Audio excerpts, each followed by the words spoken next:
ฉันเดินทางมาถึงลาวฉันจะบินไปเชียงขวางทันทีไปช่วยไม้ยานกับไม้เก่าต้มข้าวเหนียวมีเศษที่นั่นและไปเยี่ยมญาติพี่น้องของเรารวมทั้งครอบครัวในเมืองนั้นจากนั้นฉันจะบินต่อไปโยนลูกบอลที่หลวงพระบางเล่นกับไม้ป่าและพวกเขา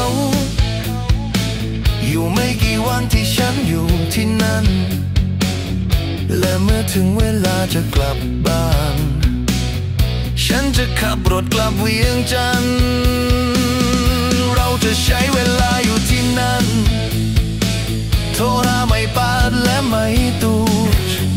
ให้มาร่วมสนุกกับเราด้วยกัน